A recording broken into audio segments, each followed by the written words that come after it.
Today I'm going to give you a little introduction of what a matrix is.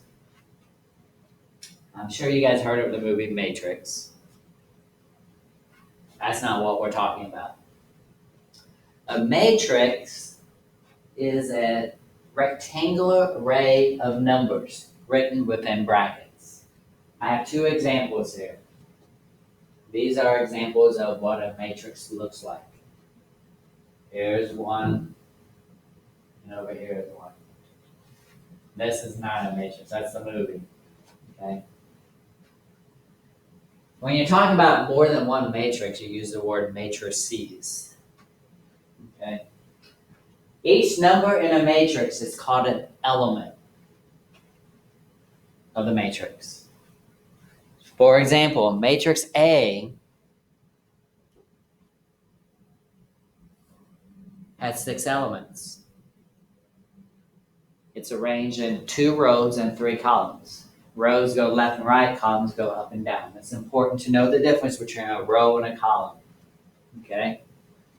Again, rows are left and right, columns are up and down.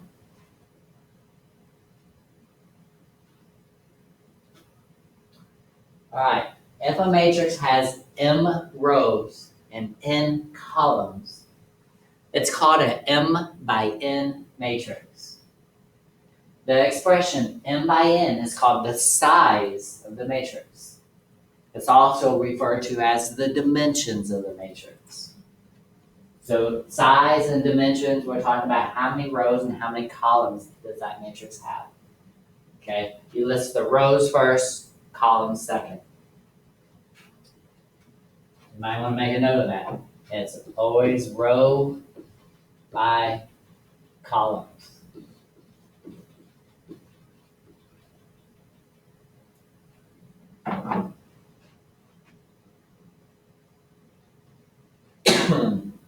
A matrix with n rows and n columns, so if the number of rows and number of columns are the same, it's called a square matrix. A matrix that has only one column, it's called a column matrix. A matrix that has only one row, it's called a row matrix. Okay, so give you a minute or two to pause and read through this, maybe write this down.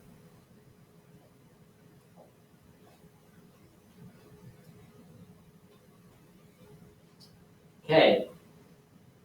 The position of the element in a matrix is given by the row and column containing that element. This is usually designated with a double script notation. Okay? Where I and J is the row and column of the element. And when you're naming matrices, okay, like in this example here, matrices are always named with capital letters. So when you're talking about a matrix, you're always going to use a capital letter. When you're talking about the stuff inside the matrix, the elements inside, you use a lowercase letter. So if the matrix is called A, we'll call these lowercase a. Okay? So over here, this is A sub 1, 1. It's not A sub 11. It's A sub 1, 1. I want to know what element corresponds to this. So A sub 1, 1. If you want, you can put a comma in between them if you want, if it confuses you. So the first number tells us the row that the element is in, and the second number tells you the column. So we want to go to the first row. So this is the first row, and I want to go to the first column. If I go to the first row and to the first column, where do they meet? They meet right here. So A sub 1, 1 is describing the element 1. Okay? If I wanted to look at this element right here, 0, if I wanted to name it, well, what row is 0 in? It's in the second row. So we're going to go A sub 2. What column is it in? It's in the second column. So this is A sub 2, 2 is 0.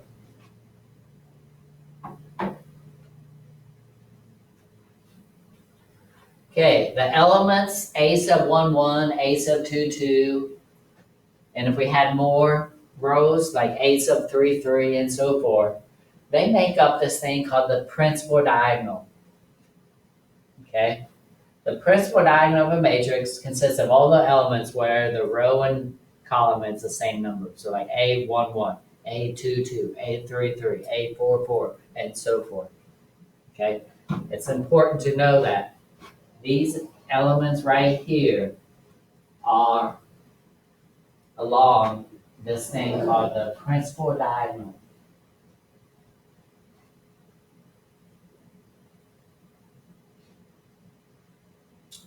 All right, so let's look here.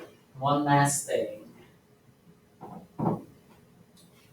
The reason we're learning about matrices is because we're going to use matrices here over the next couple of days to solve systems of equations. So we've been working with systems. Let's look at this. I have a system of equations here. What I can do is I can take that system and I can turn it into matrices.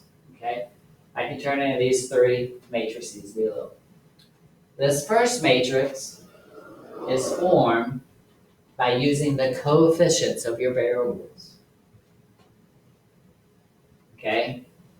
2 and 1 here are the coefficients of your x. Negative 3 and 2 are your coefficients of your y.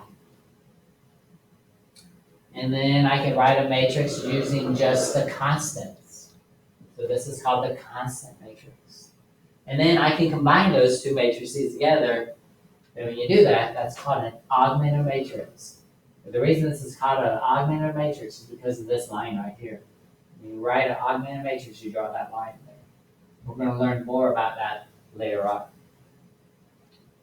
So I'm going to stop here, and I'm going to want you to try some examples.